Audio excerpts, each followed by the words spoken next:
السلام علیکم، even TV وی کے ساتھ میں ہوں آمنہ مجید۔ نظر ڈالتے ہیں ہیڈ لائنز پر۔ 9 مئی کے منصوبہ سازوں ماسٹر مائنڈز کے خلاف گرفت مضبوط کرنے کا وقت آ گیا۔ Army chief general Asim Munir کی زیر صدارت فارمیشن کمانڈر کانفرنس میں عزم۔ فوج کے فارمیشن کمانڈرز کی 9 مئی کے واقعات کی سخت الفاظ میں مذمت۔ آرمی چیف نے کہا کہ جناح ہاؤس فوجی تنصیبات پر حملہ کرنے والوں کو کٹہرے میں لا کر جلد کیفر کردار تک پہنچایا جائے گا۔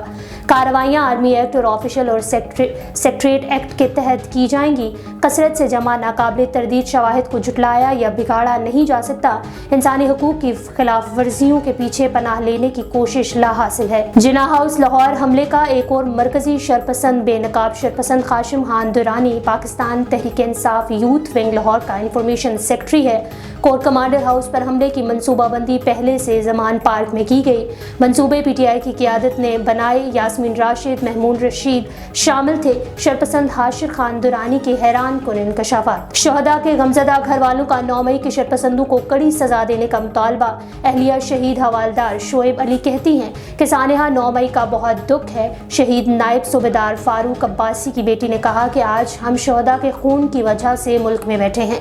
سانحہ 9 مئی کے ذمہ دار میرے ملک کے دشمن ہیں۔ دوسری جانب شہداء پاک فوج کے معصوم بچوں کا جناح ہاؤس لاہور کا دورہ، دل سوز مناظر۔ پاک فوج کے بچوں نے کہا کہ شہداء کا خون اس قدر سستا تھا کہ اس کی قدر نہ کی جا سکی۔ نئی جماعت کا نام استحکام پاکستان، 120 سے زائد ثابت ارکان شامل۔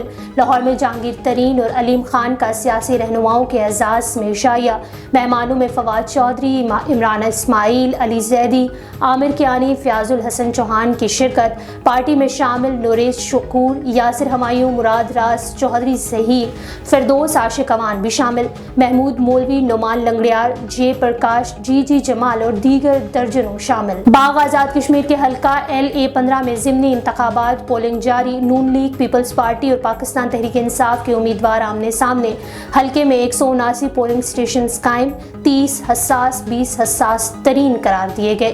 نشست سابق وزیر اعظم آزاد کشمیر تنویر الیاس کی نااہلی سے خالی ہوئی تھی۔ ایون ٹی وی سے فی الوقت اتنا ہی۔ مزید خبروں اور اپڈیٹس کے لیے دیکھتے رہیے ایون ٹی وی۔ ایون ٹی وی، سب پہ نظر، اندر کی خبر۔